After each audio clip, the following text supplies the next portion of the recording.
Hey everybody, I'm Maggie and this is another SRH Access Facebook Live.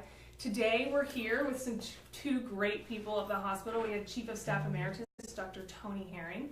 We have our Director of Prosthetics, Don Cummings. Welcome. Hi. We're so excited to have you guys here today. And you know, we're actually in one of our prosthetic clinic rooms, so we know that kids come down here to get fitted for their prosthetics, so this is exciting. And today it's all about this department and how you guys help with this patient population. So to get started, let's really get into what are the different circumstances where a child might need a prosthesis? Right, good question. And the one that you'll probably be familiar with is if a child gets hurt, gets the foot injured severely one way or another, and has to have an amputation, then we would make a prosthesis so that their leg or their foot, whatever needs to be replaced, is replaced with something that they can function with and run and play with and really get back to life as they knew it before they got injured. Right. The other is if a child is born, frequently we'll see children who are born missing part of the leg. Maybe the big bone is not there, or maybe the smaller bone is not there, and the foot may be really malformed and not have all the 5 toes and so forth. And sometimes there are ways to reconstruct this, but a lot of times the best thing to do is to amputate the foot and fit with an artificial leg. And the beauty of that is we can do that when the child is quite young, and for the rest of their life they just need to put on a prosthesis, but they can run and play with it, and most of the time they can walk on it without the prosthesis as well. So that sort of situation, those are the two main things. A third one would be a child who has a cancer and has to have an amputation for that, and that we occasionally see children with that as well. Is there a common case or condition that you guys see coming into the hospital where a prosthesis is needed? Yeah, I think one of them we'd like to see less often is kids that get their foot injured by lawnmowers. And we especially worry about that in the early spring and early summer, and would like to try to prevent that as much as possible. So any of you out there, if you're mowing the lawn, be sure your small child isn't out there, especially if you're on a riding mower, because sometimes they'll run up behind the mower and somebody will back up and hit them accidentally. So that's scary. the good side is we can recover that very well, and we can make a really good prosthesis, and they can really function very, very well. But obviously they prefer that not to have happened. Right. I've literally stopped driving along the road and said, hey, stop, your child is, that for a while they were selling the little toy lawnmowers, and so people would follow, the child would have the toy lawnmower following along the parent. And it's just like, stop, don't do that. Mm-hmm. So They want to be like mom or dad. Right. You know? Or sometimes you see the kid riding with dad or with grandfather on the which is another lawnmower. Yeah. That's no good. Good information. Yeah. I think so. I mean, Scottish Rite Hospital is very unique in the fact that everything for prosthetics is done in-house. Mm-hmm. So what is the process for a family whose child is coming in and needs a prosthesis? Yeah, well, the first thing we do, like, let's say it's a child that's born with something where it's an elective idea to have a prosthesis and an amputation. We will meet with the family, the baby's often just 6 weeks old, and tell them, these are the options, and one really good option for your child might be to amputate this foot that's not formed well. And we can tell you a lot about it, but we're also going to introduce you to another family where the mom can tell you about why their baby had the amputation and how well that's worked out, and you can see the child run around and play. And once they decide on that, we often do it when the child's about just starting to walk, really about a year of age, and then we turn them over to our prosthetic department. Right, and then at that point we're evaluating the type of limb they have, we're talking about the goals they might have. Obviously if it's a toddler, they're just pulling to stand, so we're trying to meet where they are developmentally, and we'll work with physical therapy, occupational therapy for training on how to use that. But we always start with an evaluation with the team, which is I think one unique thing we offer here is just being able to have that entire collective group with all the experts in one room with the patient. Then we'll take a cast and make the prosthesis from that mold. And the team includes a psychologist, because this is a big sort of psychologic event for anybody, physical therapy, occupational therapy, nursing, orthopedists, prosthetists, and quite a good team of people that have done this a lot. So it's difficult for the family, but I think we can make it a lot easier for them by having them meet other people and by having a team that's so experienced, Right. we can really get it right. Kind of being the part of first the time. community. It kind of Right. seems with this family interaction that they can Mm. ask all the questions that they want and feel comfortable with it. Mhm. You were talking about with the baby, if they need to get a prosthesis, you know, as they're growing, do they change as they grow? Are you having to Oh, fit sure. them Yeah. every year, or just depending on the child, or kind of how does that work as they grow into adulthood? Sure. Well, it averages about every 15 months that a child will outgrow that prosthesis. So we're trying to build into the design of it some ways of adjusting for growth. So that could be that we have a little more room in the socket the part that fits their limb. We use components that can be adjusted, switched out, lengthened, and we're seeing the child back in clinic at least once or twice a year, and on average probably 3 or 4 times down here in the prosthetics department, where we'll just see them, look at the height, make adjustments to make sure that it continues fitting for about, we want to get it 12 to 15 months is what we're shooting for. Right, to kind of go as they grow. And, Absolutely. and especially in their activities. I mean, if you have a kid that's starting to get into sports, Sure. or, they Mm. obviously, I mean, Yeah. is there a different type of prostheses that can go for those different sports to be able to Absolutely. move? We'll identify what that child, what their needs are, what sport or interest they have. And what's interesting is one year that the child might be, a skateboarder, and the next year they're a basketball player. Right. I mean, kids are just constantly changing. So you're trying to focus on what in general are your activity levels, and then if they're really, really following a track or a particular sport, then you might make them a special prosthesis for that. And we'll do that when it's needed. And the function they have, especially if we get into these high-tech blade prostheses, Mhm. they can do anything their peers can do generally. And that's how they can even make the Olympics, if you have the right nature. If you're Right. naturally that good an athlete, this isn't gonna hold you back. And so we try to make that available very early on when they are playing t-ball or whatever their first Right. sport is, and put them up to bat and they run to third base, and they hit the ball. Faster. There are even Yeah, faster ones right, out there. Right. So let's kind of get into how is a prosthesis made here in the lab. Well, I mean, we make it probably the way any particular prosthetic Mhm. clinic would make it. You start with a mold of the residual limb, the part of the limb that's amputated, and that's custom made. So it could be a mold, or it could be a scan, a plaster of Paris is what we would use, or some mold. And then we make a test socket, which is what we use to fit them with initially to evaluate how things fit. And then we attach that to an adjustable prosthesis. We do an alignment with it, and once we are sure the child is doing well, it may actually start some physical therapy at that point, depending on the age and the need, get some training with it. Then we'll finish it out cosmetically, and that's sort of whatever the child wants and the family.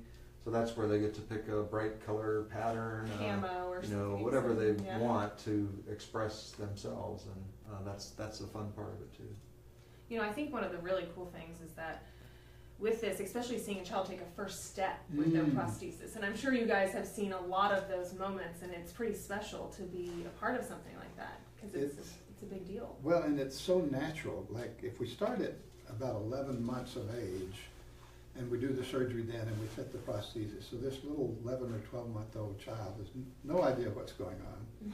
And you put this prosthesis on, and you put them on the floor, and you put something they can grab here and kind of climb up on. They look around a little bit, and then they go over and they climb up. And they're standing up. And then you take this little push toy over, and you set it, and they reach over and grab the push toy.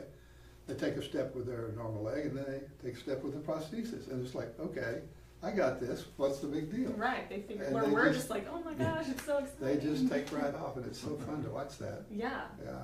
So I know we've been talking a lot about the lower extremity Right. prosthesis. So Yeah. what about upper extremity? What kind of common things are you seeing with that in terms of what, kids that we see here at the hospital are needing or using? Well, one thing that's counterintuitive in a way is that the more the child is missing, the less likely they are to use an upper extremity prosthesis if they're born that way. And the reason is, let's say you have 2 elbow levels here and a little extremity about that long.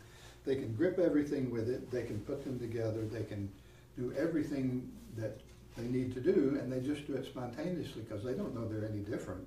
Right. They're just using everything they have in a very efficient way. But you put a prosthesis on and there's no sensation. They can't feel anything out here with it. And so they just want to get rid of it and take it off.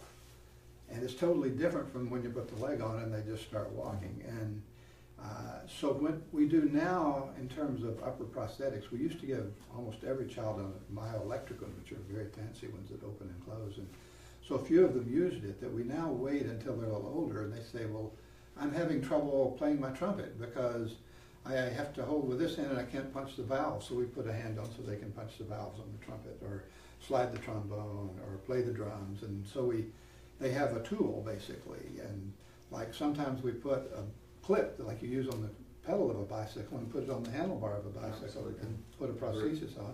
And they can clip onto the handlebar of the bicycle and pop it off. And they'll just use it for that. It's a bicycle prosthesis. And that works really well. We let the child tell us what they need and what they want, and then we come up with what'll do it for them. And there's a term, it's activity specific, so rather than it being a general prosthesis that would work for, for maybe a broad array of activities, you're honing in on what does that child really need, what is their most, specific objective that they want. So it might be riding a bicycle, but we have a really unique person on staff who does a lot of these silicone devices that are just really totally custom made.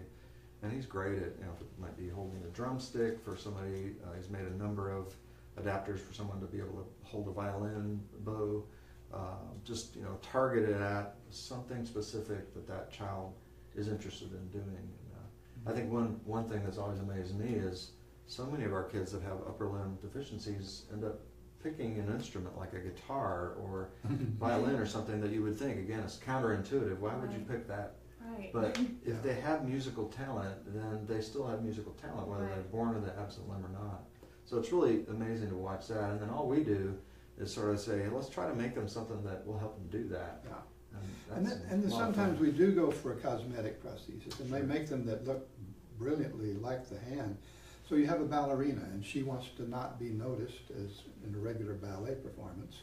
So you have her wear that, and she can wear it all she wants. A lot of times that'll be the only time they wear it, or sometimes they wear it all the time. And that's also another very, very helpful thing we can do for them. Right, very custom, it seems like. So I think, we're kind of getting towards the end, kind of wrapping up. Okay. I wanted to ask you guys, do you guys have a favorite or a memorable prosthesis that you've made, or a patient that you've really maybe changed the life of because of this service that we have here at the hospital? Oh yeah, I've had like about 500. I'll tell you one very quickly. A boy born missing his hip almost completely, so that he has a prosthesis. He has no foot. So he has a prosthesis that just goes over the leg and has a prosthetic knee. And he loved basketball, and he was so good playing basketball. And just like when he got to middle school, Mom said, "Well, I don't think you can do that," but I'll let you try. Well, by starting high school, he was the only freshman in high school that could slam dunk the basketball. Oh my God. Totally powered with his other leg, but he could get up over the rim, put the ball in, and could keep up with anybody down the court. And it's just that native ability coming out. We want to give that the best possibility to do the most they can do. And we have video to prove it. So. Yeah, hey, no doubt there. Yeah.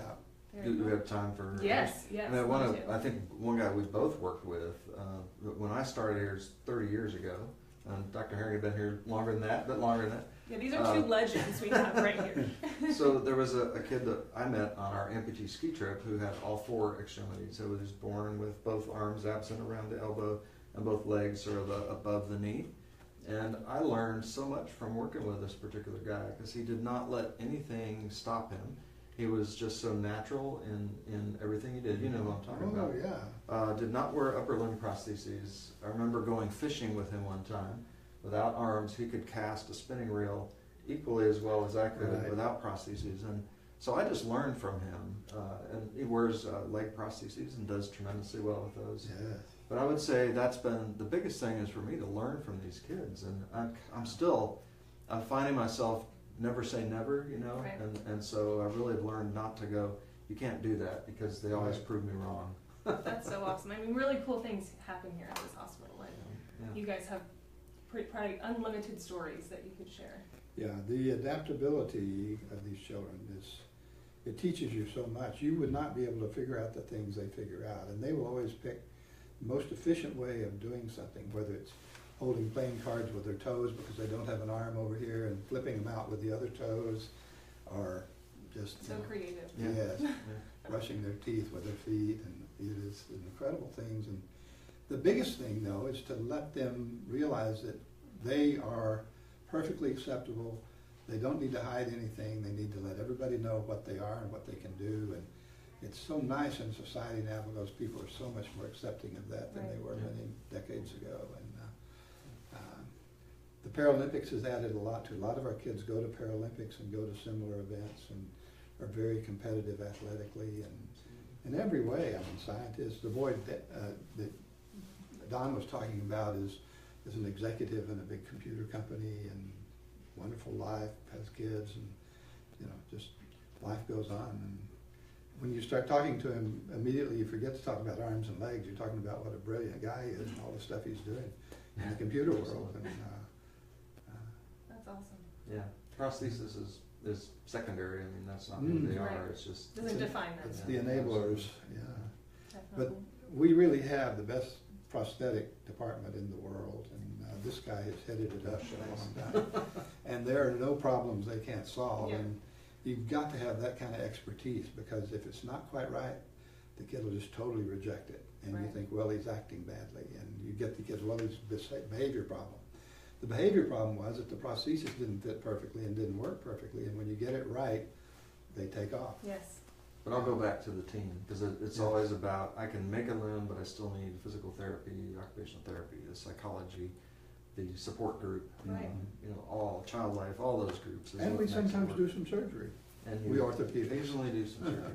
That's awesome. Yeah. Well, thank you guys so much for being Oh, here yeah. today. This was an Fun. awesome chat and learning Thanks. all about this department. So we appreciate all that you do for our kids. And tune in next week. We'll be back talking about sports medicine. Thank you.